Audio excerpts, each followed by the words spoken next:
उजाले उनकी यादों के।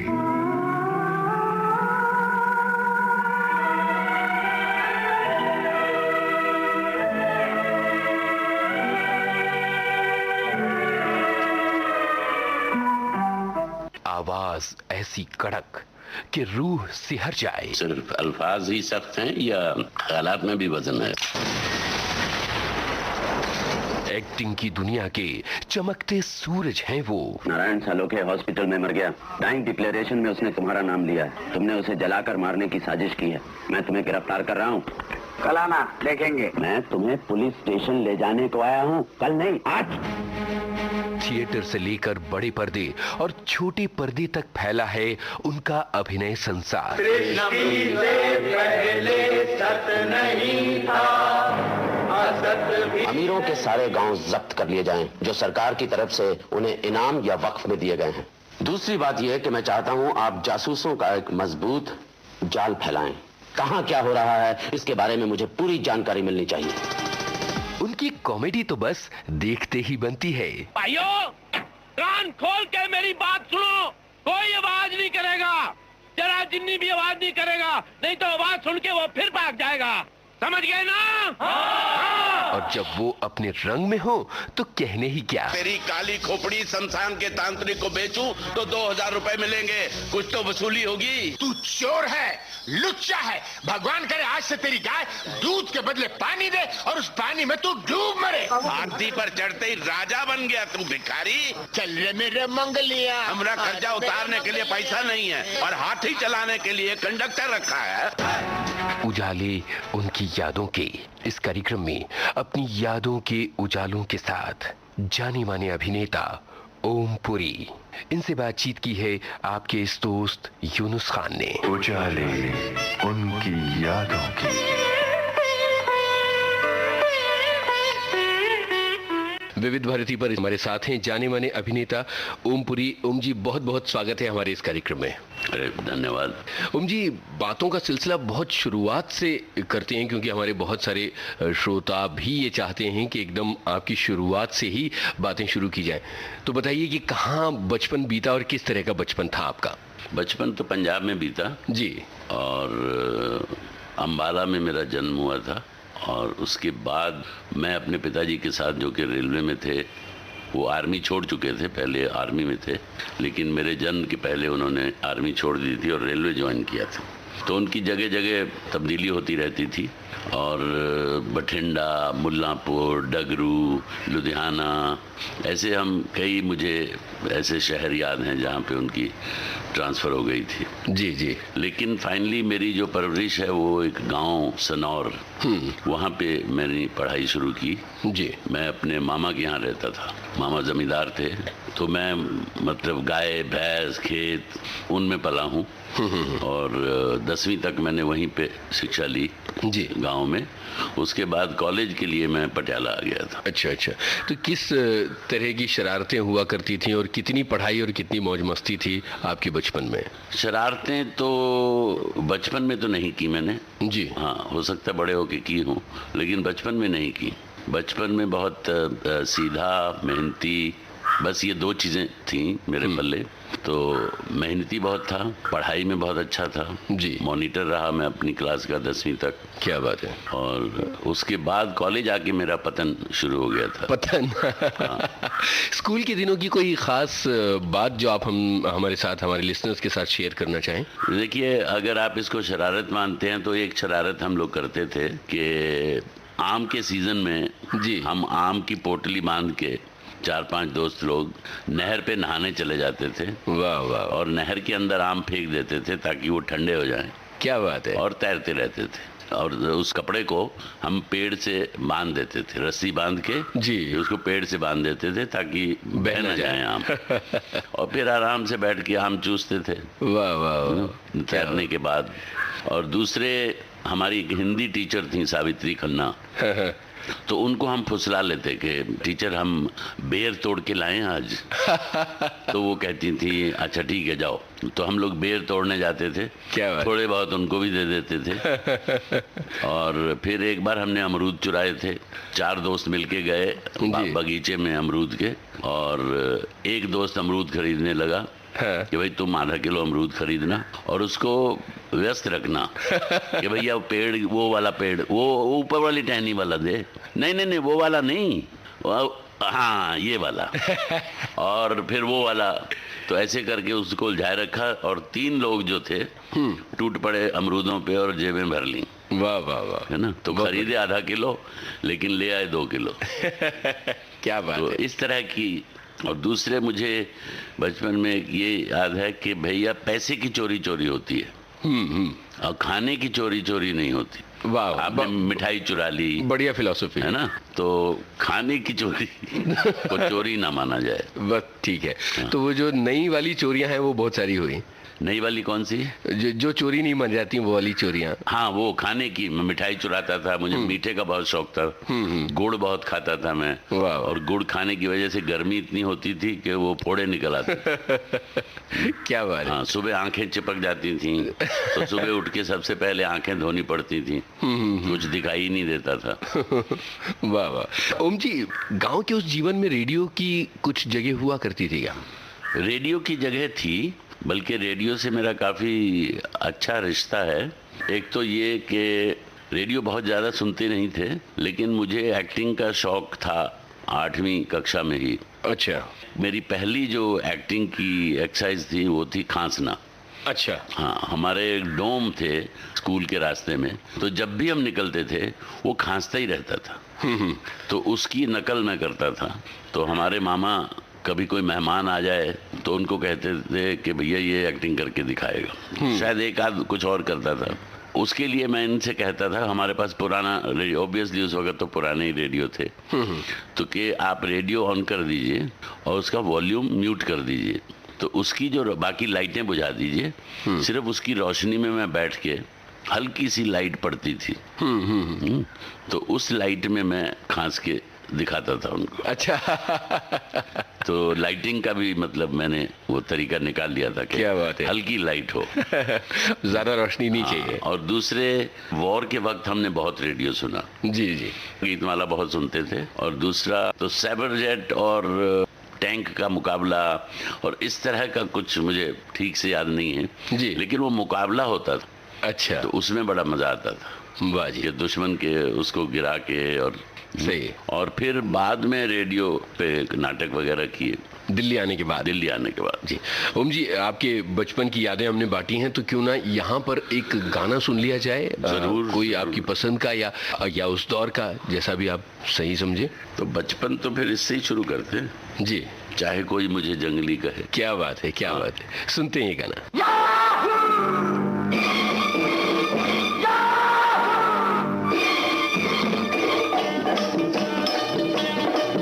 चाहे कोई मुझे जंगली कहे, कहने दो जी कहता रहे, हम प्यार के तूफानों में घिरे हैं, हम क्या करें। चाहे कोई मुझे जंगली कहे, कहने दो जी कहता रहे, हम प्यार के तूफानों में घिरे हैं, हम क्या करें। चाहे कोई मुझे जंगली कहे,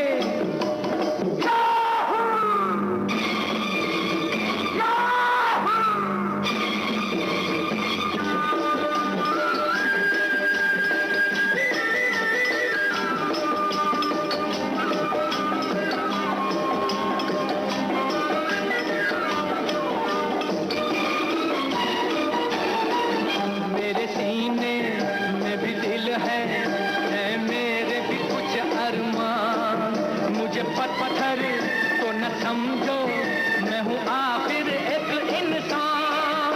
मेरे सीने में भी दिल है मेरे भी कुछ अरमान। मुझे पत्थर तो न समझो मैं हूँ आखिर एक इंसान। राह मेरी वही जिस पे दुनिया चली, राह मेरी वही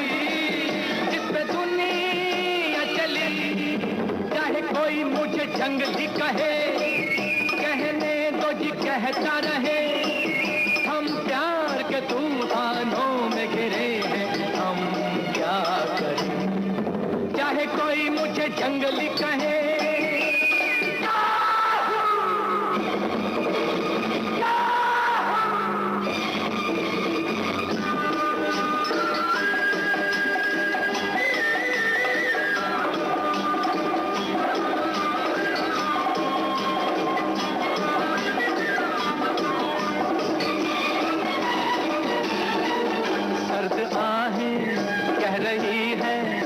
ये कैसी बला की आग, सोते सोते जिंदगानी घबरा के उठी है जाग।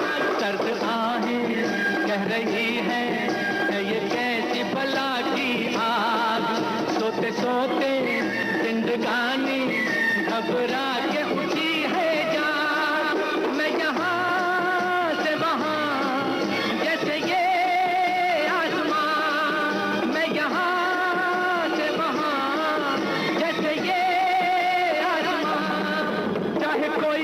जंगली कहे, कहने दो जी कहता रहे, हम प्यार के तूफानों में घिरे हैं, हम क्या करें। चाहे कोई मुझे जंगली कहे, कहने दो जी कहता रहे, हम प्यार के तूफानों में घिरे हैं, हम क्या करें। चाहे कोई मुझे जंगली कहे। जी, गांव की और स्कूल की बातें हमने की और उसके बाद आपके कॉलेज की बारी। आपने बताया कि आप पटियाला आ गए थे, तो अचानक शहर में आने के बाद कुछ आपको ऐसा लगा कि एकदम से बदलाव आया है, परेशानियों का सामना करना पड़ा? देखिए, एक तो मैं साइकिल बहुत चलाता था जी। पहले तो मैं गांव से ही शहर साइकिल पे जाता था कॉलेज, 1 साल तक तो मैं जाता था, तो कम से कम मेरा दिन में 30-35 किलोमीटर साइकिल चलना होता था। ओहो हो, क्या बात। और फिर दूसरे साल से फिर मैंने शिफ्ट कर दिया था पटियाला में, और फिर मैं ट्यूशन वगैरह भी पढ़ाता था, तो उसके लिए भी साइकिल पे जहाँ भी ट्यूशन पढ़ानी है उनके यहाँ जाना आना ये वो जी। तो ये था मेरा हमसफ़र साइकिल। क्या बात है। हाँ। पढ़ाई के दिनों में, कॉलेज के दिनों में क्या एक्टिंग शुरू हो चुकी थी? जी हाँ, एक्टिंग कॉलेज के प्लेज में एक्टिंग शुरू हो गई थी, और हमारा ग्रुप था, कॉलेज का ही ग्रुप था, तो उसमें हमने बीए के दौरान कुछ 3-4 नाटक किए। जी, कौन से नाटक थे वो? एक तो जत्थेदार नाम से था पंजाबी में, एक अनहोनी, जी, कपूर सिंह घुमन थे एक राइटर, उनका था, और एक था समुद्रों पार। वाह वाह। तो ये 3 थे, और अनहोनी में मुझे बेस्ट कैरेक्टर एक्टर का अवार्ड मिला था। क्या बात है। तो उसको देखकर जो जज थे उन्होंने मुझे बुलाया और कहा कि कौन से कॉलेज में हो। मैंने कहा जी खालसा कॉलेज में हूँ। उन्होंने कहा कि हमारा थिएटर ग्रुप है पंजाब कला मंच जी, और मैं नेशनल स्कूल ऑफ ड्रामा से पढ़ा हूँ, और मेरी पत्नी भी नेशनल स्कूल ऑफ ड्रामा से है, और तुम हमारा ग्रुप ज्वाइन करना। तो मैंने कहा जी ठीक है, और मैं तब नौकरी भी करता था। मैं इवनिंग कॉलेज में पढ़ता था और दिन में कॉलेज में ही नौकरी करता था, लैब असिस्टेंट की। तो उन्होंने कहा तुम लैब असिस्टेंट में कितने पैसे मिलते हैं? मैंने कहा जी 125 रुपये। तो बोले हम 150 देंगे, तुम छोड़ दो वो नौकरी। जी। मैंने कहा जी छोड़ी। सही है। हाँ, फायदे का सौदा है। नाटक भी करने को मिलेगा और पैसे भी मिलेंगे। तो हमने वो छोड़ दिया और उनको ज्वाइन कर लिया। तो मैं कुछ लगभग 3 साल तक उनके साथ मैंने काम किया जी। बहुत अच्छे अच्छे नाटक किए जी, अंग्रेजी के अनुवाद, ओरिजिनल हिंदी के प्लेज, पंजाबी प्लेज। वाह वाह। तो एक तरह से बतौर एक्टर जो आपकी बुनियाद है वो उस थिएटर ग्रुप से पड़ी। जी बिल्कुल। तो वो हरपाल टिवाना जो थे जी, वो मेरे पहले एक्टिंग के गुरु थे। वाह वाह, कितना कुछ सीखने को मिला। और जब आप मंच पर जाते थे तो किस तरह का रिस्पांस, डर, संकोच, किस तरह के जज्बात होते थे? मैं काफ़ी शर्मीला था बचपन में जी, और शायद मुझे एक्टिंग इसीलिए अच्छी लगती थी कि जो भावनाएं आप महसूस करते थे जीवन की, वो वैसे तो सामाजिक ढंग से नहीं कह पाते थे, बात कर नहीं सकते थे जी, दूसरे के शब्दों का जो इस्तेमाल करके आप अपनी भावनाएं निकाल देते थे, एक्सप्रेशन हो जाता था। हाँ, तो वो आपका एक्सप्रेशन हो जाता था जी। और दूसरे हमारे जो भी प्लेज हुए वो सामाजिक सच्चाई से जुड़े हुए प्लेज थे। जी जी। तो एक तरह से एक गूंगे को आवाज मिल गई, ऐसी वाह बात वाह, थी। क्या बात कही आपने। तो उस वक्त तक क्या ऐसा कुछ लग रहा था कि ये जो एक्टिंग का शौक है ये करियर भी हो सकता है? नहीं, उस वक्त तो नहीं था, लेकिन उस दौरान हो गया था जी। मतलब पहले साल में तो नहीं हुआ, हमको लगा भैया नौकरी करेंगे और साथ साथ नाटक करेंगे। तो क्योंकि जब मैंने थिएटर की मुझे नौकरी मिली थी 150 वाली जी, उसके बाद मैंने गवर्नमेंट जॉब भी की, मुझे गवर्नमेंट सरकारी नौकरी मिल गई थी, LDC लोअर डिवीजन क्लर्क जी तो उसमें मुझे मेरा ख्याल है 300 या 350 मिलने लग गए थे जी लेकिन वो नौकरी फिर मैंने जब नेशनल स्कूल ऑफ ड्रामा में अप्लाई किया तो वो नौकरी छोड़ दी जी जी और मेरा सिलेक्शन हो गया था नेशनल स्कूल ऑफ ड्रामा में। जी। तो इस तरह से फिर NSD की तरफ आ गए आप? हाँ, तो मतलब एक तरह से वो जो एक्सपीरियंस था पंजाब का जी, वो बहुत फायदेमंद रहा। जी। ओम जी आगे चलेंगे, लेकिन यहाँ एक गाना सुनते हैं, उसके बाद आगे की NSD की बातें करेंगे। जी, अब आ गए हम कॉलेज में। जी चलिए सुनते हैं, जोगी हम तो लुट गए तेरे प्यार में। वाह वाह। शहीद का गाना है। जी। याद है आपको ये फिल्म कहाँ देखी थी आपने? जी, मैंने ये फिल्म लुधियाना में देखी। तब कितने बरस के रहे होंगे आप? मैं शायद 18-19 का होऊंगा। गाना सुनते हैं। जोगी हम तो लुट गए तेरे प्यार में, जाने तुझको खबर कब होगी। ओ हम तो लुट गए तेरे प्यार में, जाने तुझको, हर जाने तुझको खबर कब होगी।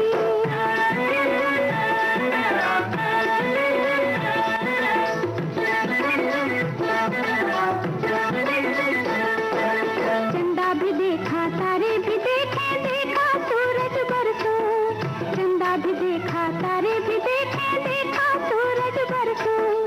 लेकिन जिस दिन तुझको देखा मन में फूली सरसों। हरे जोगी, हरे जोगी हम तो लुट गए तेरे प्यार में, जाने तुझको खबर कब होगी। ओ हम तो लुट गए तेरे प्यार में, जाने तुझको, हरे जाने तुझको खबर कब होगी।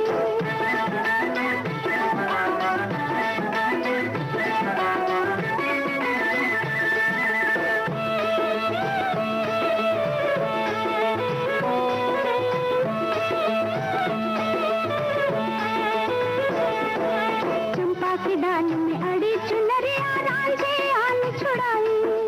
चंपा की डाल में अड़ी चुनरिया रांझे आन छुड़ाई।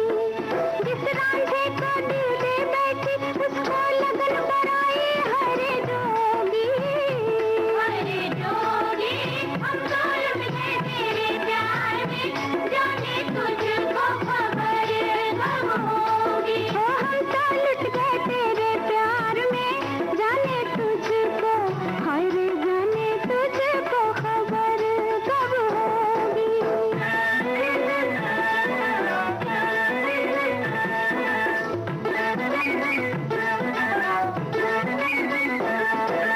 बुरा हो इन बैरन अखियों का कर बैठी नादानी। बुरा हो इन बैरन अखियों का कर बैठी नादानी।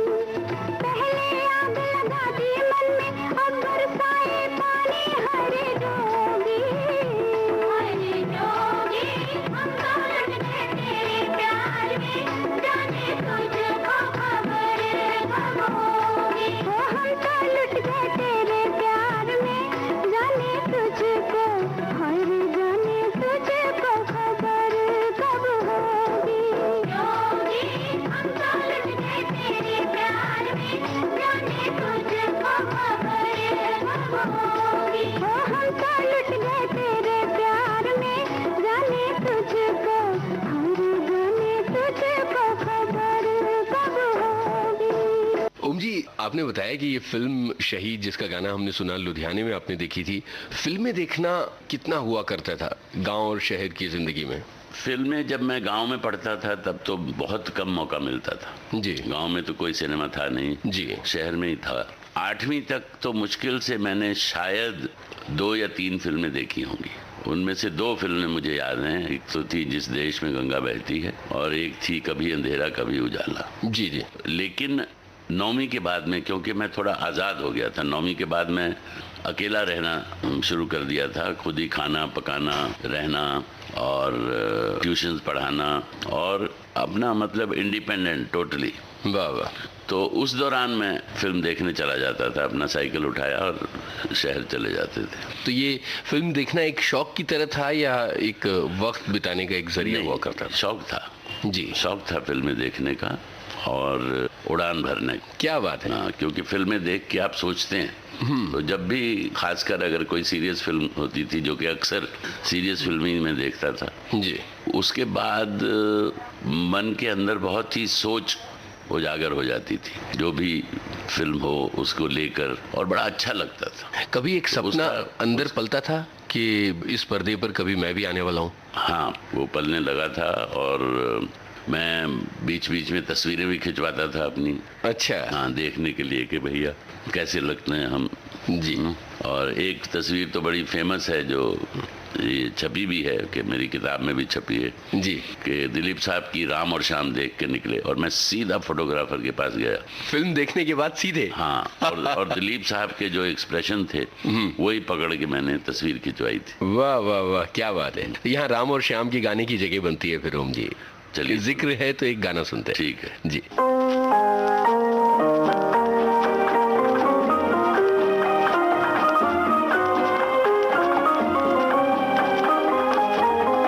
आज की रात मेरे दिल की सलामी ले ले, दिल की सलामी ले ले, कल तेरी बज़्म से दीवाना चला जाएगा, शम्मा रह जाएगी, परवाना चला जाएगा। आज की रात मेरे दिल की सलामी ले ले, दिल की सलामी ले ले।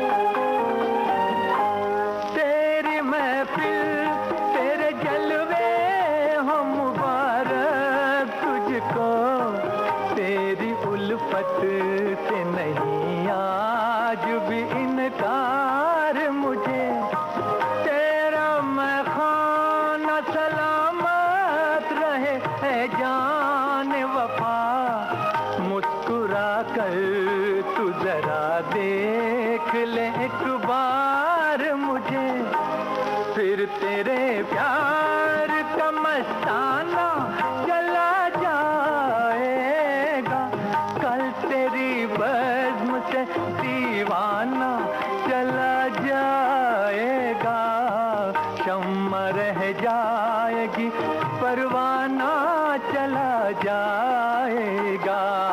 आज की रात मेरे दिल की सलामी ले ले, दिल की सलामी ले ले।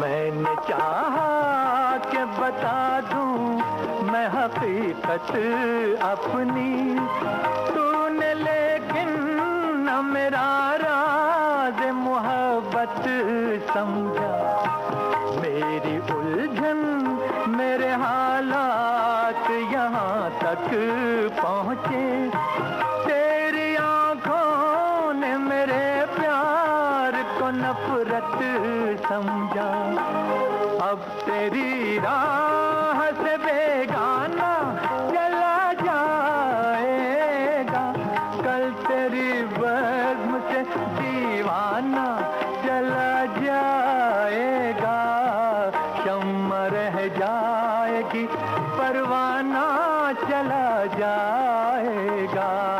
आज की रात मेरे दिल की सलामी ले ले, दिल की सलामी ले ले। ओम जी, फिल्मों की इतनी दिलचस्प बातें आपने बताई कि आप दिलीप साहब की नकल करते हुए आपने वहाँ पर फोटोज खिंचाए।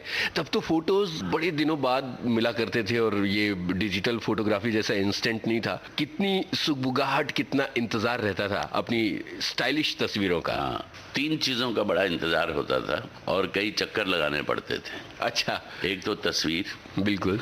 दूसरा पंजाब में जुत्ती कहते हैं, जो पाँव में पहनी जाती है, उसको जूते की जगह जुत्ती कहा जाता है, जो देसी होती है और गांव वाले पहनते हैं। जी जी। तो उसका माप दे आते थे और वो कहता था भैया मंडे को ले जाना।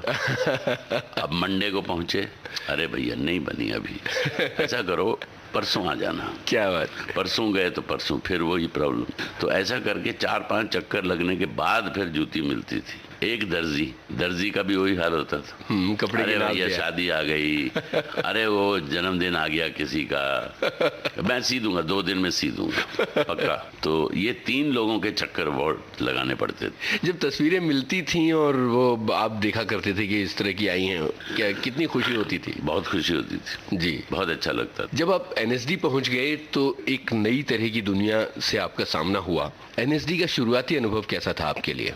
शुरुआती अनुभव बहुत अच्छा नहीं था। मैं तो भाग जाना चाहता था एनएसडी से, क्योंकि मैं पंजाबी माध्यम से पढ़ा था। जी। मेरी पंजाबी और हिंदी अच्छी थी, अंग्रेजी बिल्कुल अच्छी नहीं थी। जी। और पढ़ता भी नहीं था अंग्रेजी में, ना अंग्रेजी फिल्में देखता था, अखबार भी नहीं पढ़ता था, और पूरी क्लासेस हमारी एनएसडी की अंग्रेजी में होती थी। ओहो। तो मैं बड़ा दुखी था उससे, उसको लेकर समझ में नहीं आता है कि वो। तो हमारे जो डायरेक्टर थे अलकाजी साहब, उन्होंने भांप लिया कि ये लड़का एक्टिंग में तो बहुत होशियार है, प्रैक्टिकल्स में, लेकिन ये जो थ्योरी क्लासेस होती हैं उसमें बहुत खामोश रहता है। उन्होंने एक सीनियर स्टूडेंट को मेरे पीछे लगा दिया कि इससे पता करो कि इसकी बैकग्राउंड क्या है और इसकी समस्या क्या है। क्या बात है। वो थे M.K. रैना, हमारे जो सीनियर। तो उन्होंने एक दिन मुझे पकड़ा ऐसे ही, चलो चाय पीते हैं। चाय पिलाने वाने वो पार्क में ले गए, हम बैठ गए। बोले कहाँ के हो, क्या करते हैं पिताजी, वगैरह वगैरह पूरी उसने इंटरव्यू ले डाली।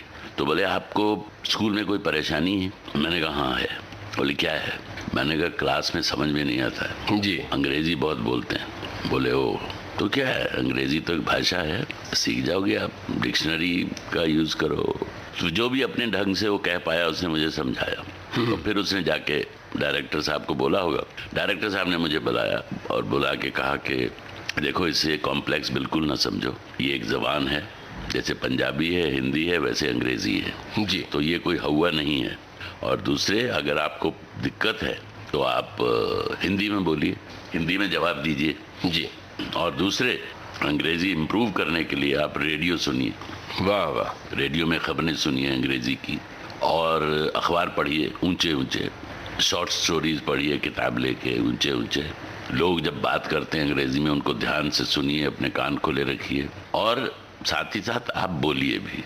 और बोलने में झिझकिए मत, अगर गलती होती है तो दूसरा आपको करेक्ट कर देगा, और करेक्ट कर दे तो शर्माइए मत, बहुत उसको ग्रहण कीजिए।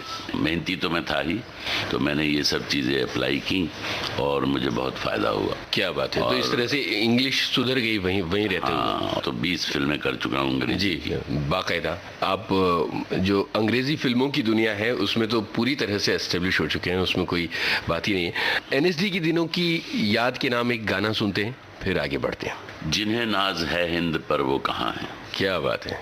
ये है प्यासा का गाना। जी, सुनते हैं।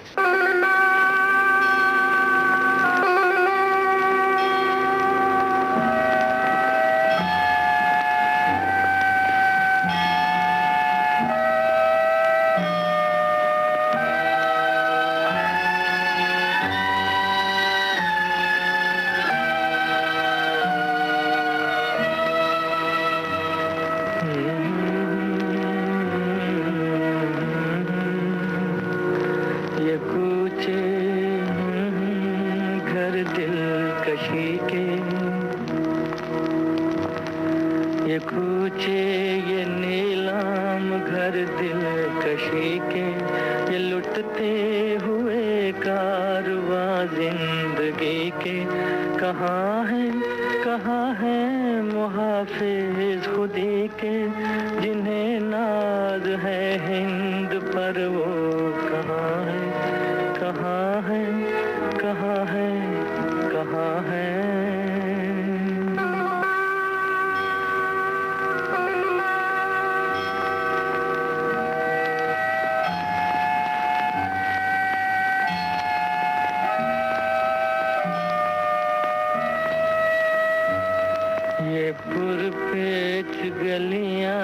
बदनाम बाजार, ये गुमनाम राही, ये सिक्कों की झनकार, ये इस्मत के सौदे, ये सौदों पे तकरार, जिन्हें नाज है हिंद पर वो कहाँ है, कहाँ है, कहाँ है, कहाँ है।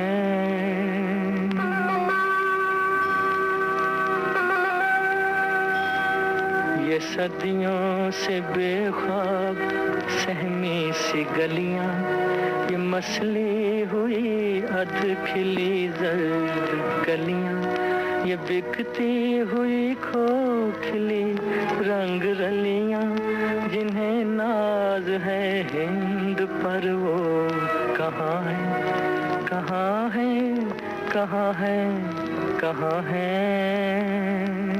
उजाले उनकी यादों के इस कार्यक्रम में अपनी यादों के उजालों के साथ जाने माने अभिनेता ओम पुरी, इनसे बातचीत की है आपके इस दोस्त यूनुस खान ने। उजाले उनकी यादों की।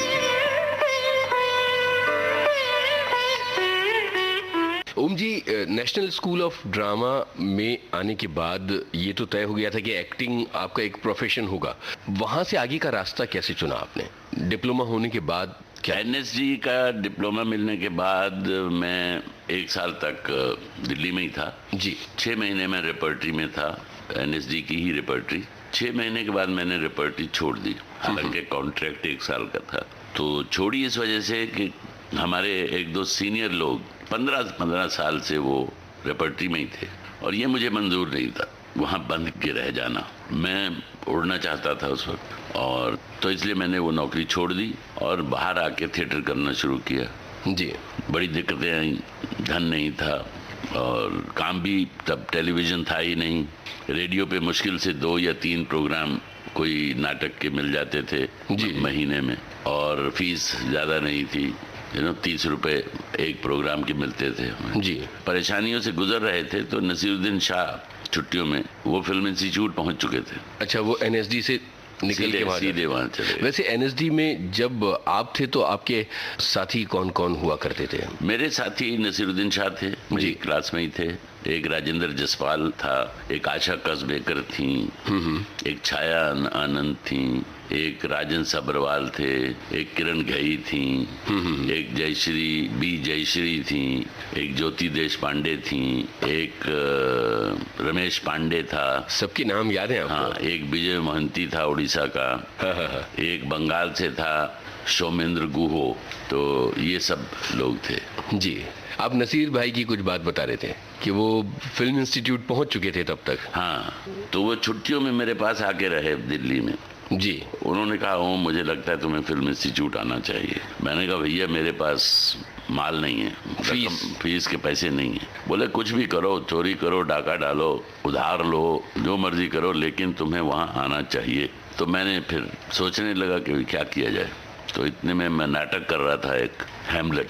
तो उस नाटक को देखने जो लोग आए थे उनमें से एक सज्जन थे इंडस्ट्रियलिस्ट, और उनके साथ एक मोहतरमा थी जो हमारे एनएसडी की थी, मुझसे जूनियर थी, नीलम मान सिंह जी। तो उनके वो मित्र थे। तो प्ले के बाद वो उन्हें लेकर मेरे घर पहुंच गई। अच्छा। हाँ, क्योंकि उन्होंने पूछा ये कौन है। उनका भाई हमारा स्टूडेंट है एनएसडी का, पास हो चुका है। बोले बहुत अच्छा एक्टर है। तब उसने उससे कहा, देखो वो फिल्म इंस्टीट्यूट जाना चाहता है जी, और उसके पास पैसे नहीं है, तो तुम उसे स्पॉन्सर कर दो। तो वो उसको लेके मेरे घर आ गई और उन्होंने मुझे ऑफर किया कि भैया मैं 300 रुपये महीना आपको भेजूंगा, आप जाइए फिल्म इंस्टीट्यूट जी। तो मैं एक तरफ खुश हुआ, दूसरी तरफ मुझे ये कि वो मिडिल क्लास की जो मेंटालिटी होती है जी कि भैया उधार लेना किसी से अच्छा नहीं समझा जाता। तो नीलम ने मुझे समझाया कि देखो आप इसे लोन की तरह समझो, आप जब इंस्टीट्यूट से बाहर निकल के कमाने लगोगे तो लौटा देना इनके पैसे, अगर आपको ऐसा ही लगता है। बाकी ये अफोर्ड कर सकते हैं आपको देना, इनके पास हैं, बहुत है पैसा। तो उसके लिए 300 रुपये बड़ी बात नहीं है। तो बहरहाल मैंने एक्सेप्ट किया। वो उन्होंने 300 रुपये मुझे उसी वक्त फ़ौरन दे दिए। तो अप्लाई किया मैंने, सिलेक्ट हो गया। उसके बाद हाँ, एक इंटरेस्टिंग चीज़ और है, मेरे पास अच्छी शर्ट नहीं थी जी ऑडिशन के लिए जी। तो मैंने नसीरुद्दीन शाह से मैंने कहा ये एक अच्छी शर्ट दे दो कोई, ऑडिशन है। हाँ, तो उसने एक चेक वाली बड़ी अच्छी शर्ट थी, वो मुझे भेंट कर दी और वो पहन के मैंने ऑडिशन दिया था। मतलब फिर सिलेक्शन हो गई और मैंने 1 महीना इंतज़ार किया कि भाई वो पैसे आएंगे 300 रुपये। तो मैंने उन सज्जन को लिख दिया था कि भाई मैं सिलेक्ट हो गया हूँ। तो उनका एक ख़त आया जिसका पहला सेंटेंस था रिसीव्ड योर लेटर सेकंड्स एगो, और उसके बाद उन्होंने बताया कि भाई मैंने मनी ऑर्डर भेजा था, वापस आ गया ये कह के कि पार्टी आउट ऑफ स्टेशन। जी जी। तो मैंने कहा आउट ऑफ स्टेशन, मैं तो स्टूडेंट हूँ यहाँ, मैं हॉस्टल में रहता हूँ, मैं कहाँ जाऊँगा आउट ऑफ स्टेशन। तो बहरहाल मैंने वो ख़त नसीरुद्दीन शाह को दिखाया। मैंने कहा भैया मेरी अंग्रेज़ी इतनी अच्छी नहीं है, तुम पढ़ के बताओ इसका मतलब क्या, जिस्ट क्या है, ये बंदा पैसे भेजेगा कि नहीं भेजेगा। तो उसने गौर से ख़त पढ़ा जी। उसने कहा ओम भूल जाओ इसको। मैंने कहा यार ये तो मतलब ऐसा है कि किसी ने धक्का दिया पानी में और आपको तैरना नहीं आता। जी जी। तो बड़ी मुसीबत कि भाई अब क्या करें, इंस्टीट्यूट में दाखिला तो ले लिया। बहरहाल कुछ ना कुछ तोड़ फोड़ इधर से उधर से, कुछ घर से भी शायद 1500 कुछ मिल गया था, लेकिन काफ़ी नहीं था। तो मेरे ड्रॉअर में खूब सारी चेंज भरी रहती थी। तो सुबह वो चेंज गिन के कि भैया 1 पाव खाएंगे और 1 चाय पिएंगे, है ना जी। तो ऐसे वो चल रहा था मामला। फिर एक चितले साहब थे मेस के इंचार्ज जी, वो बड़े सज्जन निकले। उन्होंने कहा देखो आप चिंता मत करो, दोनों टाइम का खाना, ब्रेकफास्ट तो नहीं होता जी मेस में, लंच और डिनर होता है, आप आराम से भोजन करो, जब कभी जिंदगी में पैसे होंगे तो दे देना। क्या बात है। हाँ, तो खाने की चिंता नहीं रही। और फीस जो थी ट्यूशन फी, वो हमने कहा ठेंगा, फीस है ही नहीं तो दूं कहाँ से। हाँ जी जी। तो 2 साल तक मैंने फीस ही नहीं दी थी। इंस्टीट्यूट खामोश रहा। इंस्टीट्यूट खामोश रहा। तो इस तरह से सिलसिला चलता रहा। फिर हाँ, फिर फीस बाद में देनी पड़ी। ऐसा था मैंने पंजाब गवर्नमेंट को अप्लाई किया था स्कॉलरशिप के लिए जी जी। तो वो 2 साल तक आया नहीं जी। 2 साल के बाद एक साथ आ गया। क्या बात है। तो 150 रुपये महीना था, तो 18 और 18 36 3600 रुपये मुझे भेजे गए सरकार ने। तो 3600 मेरे आ गए। तो ऑफिस गया, ऑफिस से मुझे पैसे मिल गए जी, और लेके खुशी खुशी हम अपने हॉस्टल आ गए। पार्टी वार्टी हो गई? पार्टी अभी नहीं हुई, अभी तो ड्रामा शुरू हुआ कि पीछे से पीएन भागता आया। उसने कहा साहब हेड क्लर्क जो है वो कह रहे हैं कि आपकी फीस के पैसे काटना भूल गए इसमें से। मैंने कहा भैया भूल जाओ, इसमें से एक धेला नहीं दूंगा, ये मेरे बम्बई में काम आएंगे। तो बहरहाल मैंने पैसे ही नहीं दिए उनको फीस के। और फिर अर्धसत्य के वक्त जब अर्धसत्य रिलीज हुई तब मुझे एक लेटर आया फिल्म इंस्टीट्यूट से कि ऊपर वाले की दया से आप सफल हुए हैं जीवन में, आप अच्छा काम कर रहे हैं और धन भी कमा रहे हैं जी। तो आपकी फीस जो है कुछ 342 रुपये 50 पैसे ऐसा कुछ वो रहता है जी, तो कृपया वो भिजवा दें। तो मुझे बड़ा अच्छा लगा पढ़ के। तो फीस भिजवाई गई फिर जी? क्या बात है, बहुत सही है। तो एक गाना सुन लिया जाए यहाँ? जी बिल्कुल। मैं ये सोचकर उसके दर से उठा था कि वो रोक लेगी, मना लेगी मुझको। क्या बात, सुनते हैं। मैं ये सोच कर उसके दर से उठा था कि वो रोक लेगी, मना लेगी मुझको।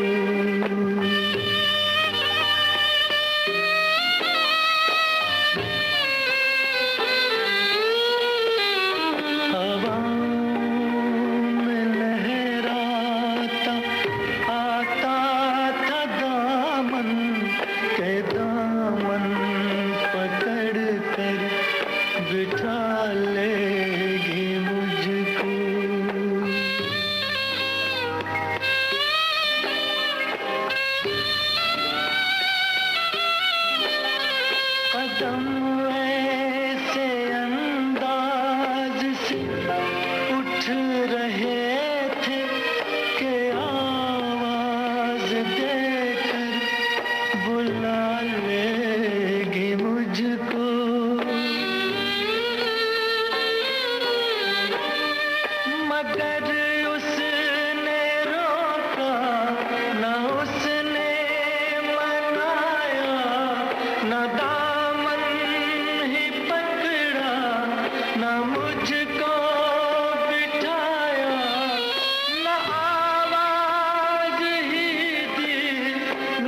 जुदा हो गया मैं, जुदा हो गया मैं, जुदा हो गया मैं, जुदा हो गया मैं, जुदा हो गया। ओम जी, फिल्म इंस्टीट्यूट के ज़माने की कुछ और यादें बताइए, जहां आप थे, नसीर भाई थे, और कौन कौन थे आपके बैच में? मेरे बैच में सतीश शाह थे और राकेश बेदी थे, एक लड़की शोभनी सिंह थी जी, दलजीत कौर थी, उन्होंने काफ़ी पंजाबी फिल्में की बाद में, और जावेद लड़का था भोपाल से, वो था, एक चांद करके लड़का था, एक सुजाता बैसंत्री थी, एक अनीता दुआ थी, सुरेश ओबराय थे। वाह वाह वाह, आपकी इस कड़क आवाज का क्या राज है? देखिए, ज्यादातर तो ऊपर वाले की दया रही जी, और दूसरे थोड़ा बहुत नेशनल स्कोर ड्रामा का कंट्रीब्यूशन है इसमें कि हमको जो भी वॉइस कल्चर की एक्सरसाइजेज वगैरह होती थी आपकी रेंज बढ़ाने के लिए, जैसे, और हमको संगीत की क्लास भी अटेंड करनी पड़ती थी, गाना जी सीखना पड़ता था, जिसमें हम इंटरेस्ट नहीं लेते थे बिल्कुल, क्योंकि हम कहते थे कि हमको तो एक्टर बनना है, हमको सिंगर थोड़ी बनना है। जी जी। तो लेकिन मकसद ये नहीं था सिंगर बनाने का, मकसद था कि आपकी आवाज़ जो है खुले, उसमें खुले, उसमें रिदम आए, उसमें मिठास आए, तो ये मकसद था उसका। जी, अपनी आवाज़ का आपको बहुत फ़ायदा भी मिला, मतलब एक्टिंग के अलावा कितने सारे नरेशंस? हाँ, बहुत लोग मुझे कहते हैं कि आपकी आवाज़ बहुत हमें पसंद है और बहुत अच्छी लगती है। कई बार तो ऐसे होता है कि अगर हम किसी दुकान में गए हैं, कोई चीज़ देख रहे हैं और फिर अचानक हमने पूछा कि भाई ये फलां चीज़ दिखाना, तो सडनली 2-3 गर्दन घूम जाएंगी आवाज़ सुन। हाँ। और एक बार तो एक मोहतरमा ने, ये हम थे अमेरिका में जी, तो मैंने फ़ोन पे अपना टिकट पोस्टपोन किया, हम थे हडसन में जी, तो वहाँ से न्यूयॉर्क फ़ोन किया और मैंने कहा जी मैं टिकट बदलना चाहता हूँ। तो बोली कि आपकी आवाज़ पहचानी हुई है। मैंने कहा जी शायद आपने कोई, अब वो अंग्रेज़ी में बोल रही थी, मैंने कहा कि मैं एक्टर हूँ जी। तो बोली oh you are in city of joy. जी सिटी ऑफ जॉय। अरे I saw the film, it was lovely film, बहुत अच्छा वगैरह वगैरह। तो उसने ना मुझे डेट बदली, उसने मुझे बिजनेस क्लास से फर्स्ट क्लास में डाल दिया। वाह जी, मतलब अपग्रेड कर दिया उसने। क्या बात है। हाँ।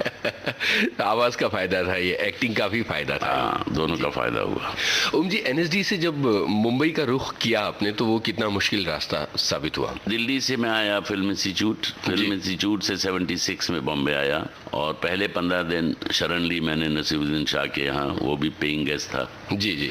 लैंडलेडी से गुजारिश की थी, 15 दिन बाद लैंडलेडी ने कहा भैया बहुत हो गया, आप रास्ता नापो।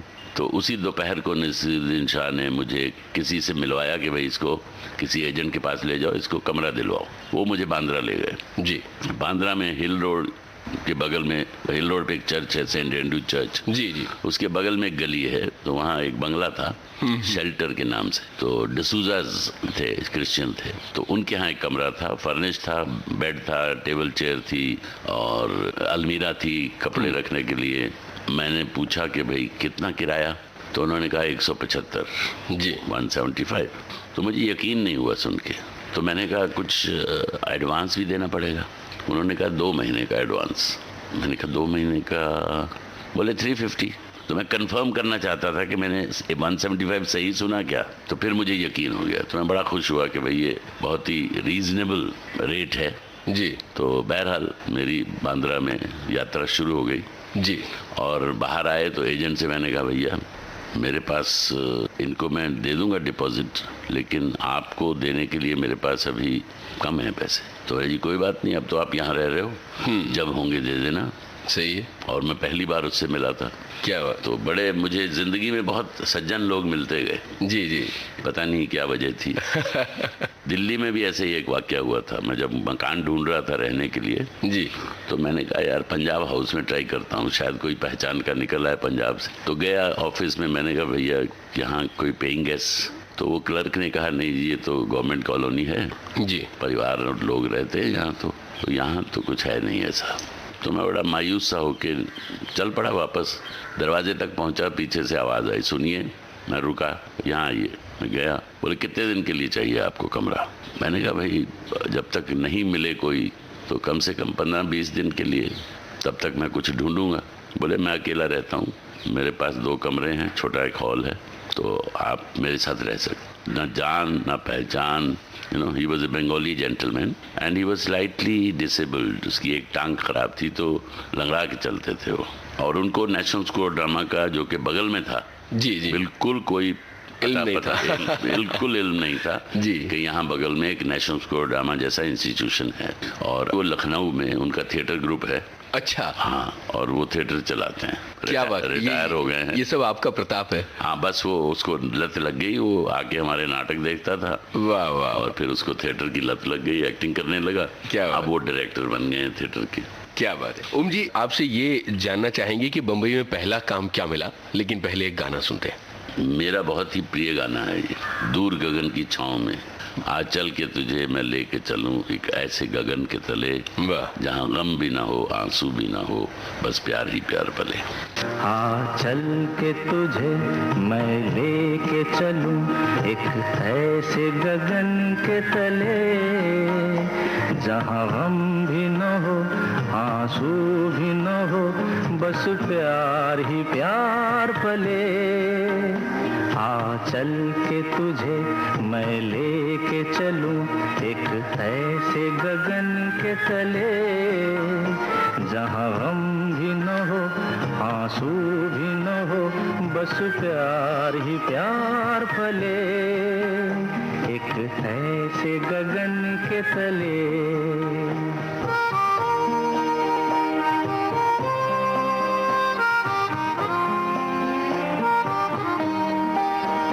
सूरज की पहली किरण से आशा का सवेरा जागे, सूरज की पहली किरण से आशा का सवेरा जागे, चंदा की किरण से धुल कर घनघोर अंधेरा भागे, चंदा की किरण से धुल कर घनघोर अंधेरा भागे। कभी धूप खिले कभी छाँव मिले, लंबी सी डगर न खले, जहाँ गम भी न हो आंसू भी न हो, बस प्यार ही प्यार पले। एक ऐसे गगन के तले।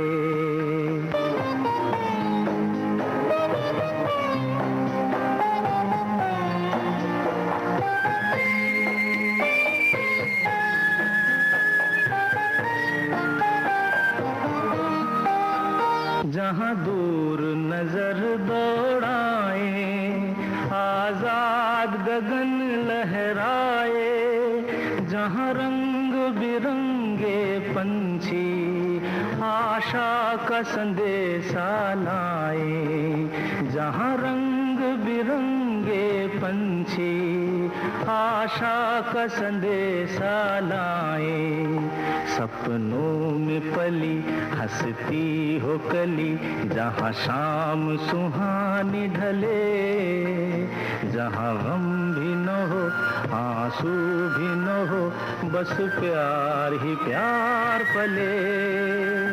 आ चल के तुझे मैं लेके चलूं एक ऐसे गगन के तले, जहाँ गम भी न हो आंसू भी न हो, बस प्यार ही प्यार पले।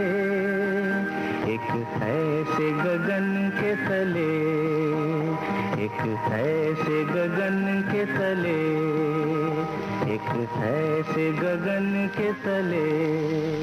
ओम जी, ये गाना हमने सुना, आप बता रहे थे कि आपको मुंबई में एक बढ़िया सा घर मिल गया जहाँ तमाम ज़रूरतें थीं, और उसके बाद जो ज़रूरत थी वो काम की थी जी।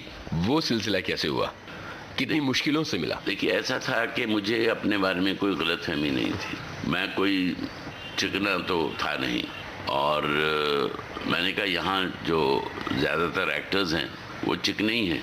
मेरी निगाह जो थी वो वैसी फिल्मों पे थी जो श्याम बेनेगल तब आ चुके थे और कि श्याम बेनेगल जैसी फिल्मों में काम मिले। कुछ हद तक बासु चैटर्जी, बासु भट्टाचार्य, गुलजार साहब, उन्होंने मेरे अपने बनाई, और ऋषिकेश मुखर्जी, कि भाई इनकी फिल्मों में काम मिले तो अच्छा होगा जी। लेकिन मैं इनमें से किसी से भी मिलने नहीं गया। अच्छा। जो ट्रेडिशनली लोग करते हैं कि तस्वीरें लेके दफ्तर जाते हैं, वो मैंने बिल्कुल नहीं किया। उसकी बजाय मैंने एक थिएटर ग्रुप इकट्ठा किया मजमा के नाम से। वाह। उसमें रोहिणी हथंगड़ी थी, मदन जैन थे, अथर नवाज थे, नसीरुद्दीन शाह थे, तो ऐसे जयदेव हथंगड़ी थे, रोहिणी के हस्बैंड। तो ऐसे लोगों को इकट्ठा करके मैंने पहला नाटक उध्वस धर्मशाला किया, और उसकी रिहर्सल्स करने की जगह नहीं थी, तो कभी किसी के घर में, कभी किसी कॉलेज में, मेडिकल कॉलेज में दोस्त था हमारा भूपेंद्र अवस्थी, वो स्टूडेंट्स के प्रेसिडेंट थे।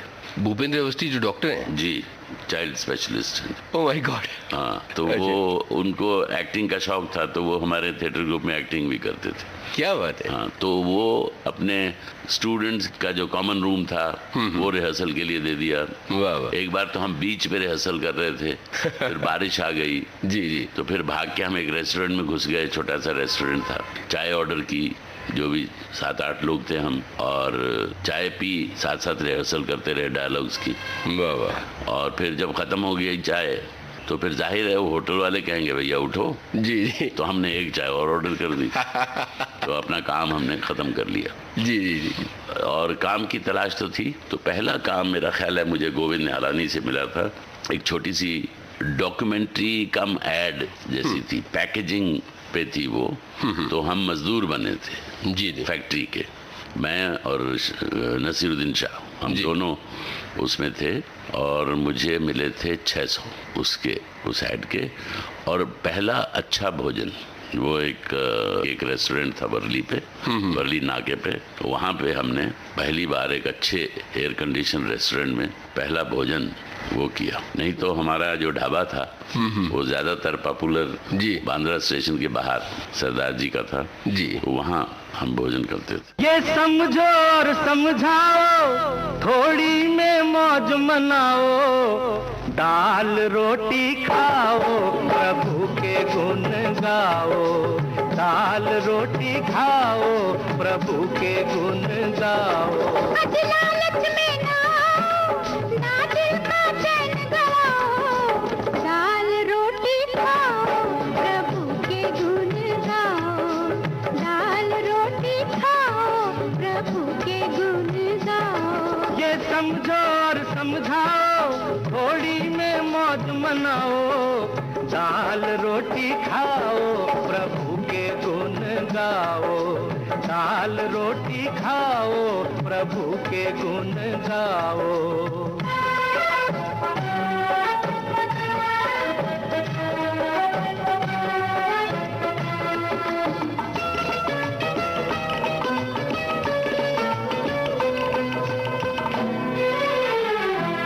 तन पे लंगोटी, पेट में रोटी, सोने को एक खटिया, सोने को एक खटिया।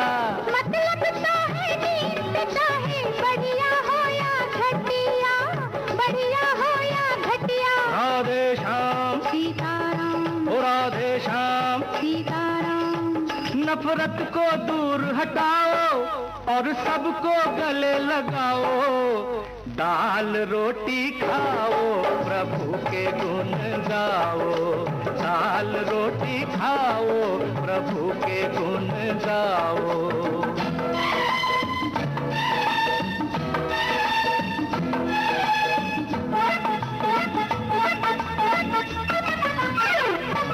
चांदी की थाली वाले को क्या भूख लगे है ज्यादा, क्या भूख लगे है ज्यादा। क्यों न खा ले फिर आपस में बांट के आधा आधा, बांट के आधा आधा। राधे श्याम, ओ सीताराम, राधे श्याम। ओ सीताराम। भूखे की भूख मिटाओ, दुनिया में नाम कमाओ, दाल रोटी खाओ, प्रभु के गुण गाओ, दाल रोटी खाओ, प्रभु के गुण गाओ।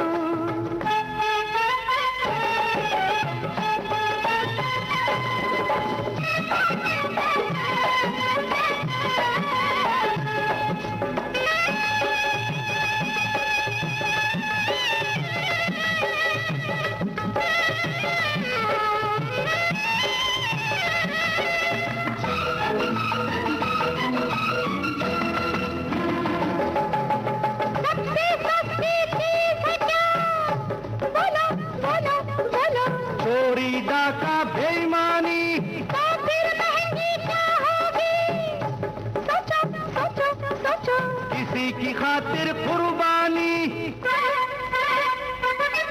छोटे को बात दिखाओ, भूले को राह दिखाओ, दाल रोटी खाओ, प्रभु के गुण गाओ, दाल रोटी खाओ, प्रभु के गुण गाओ।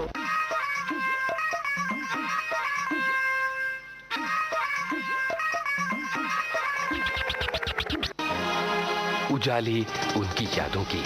इस कार्यक्रम में अपनी यादों के उजाले बांट रहे हैं जाने माने अभिनेता ओमपुरी। इनसे बातचीत की है आपके इस दोस्त यूनुस खान ने। रिकॉर्डिंग इंजीनियर विनायक तडवलकर और सुनील भुजबल, संयोजिका शकुंतला पंडित, प्रस्तुतकर्ता कल्पना शेट्टी।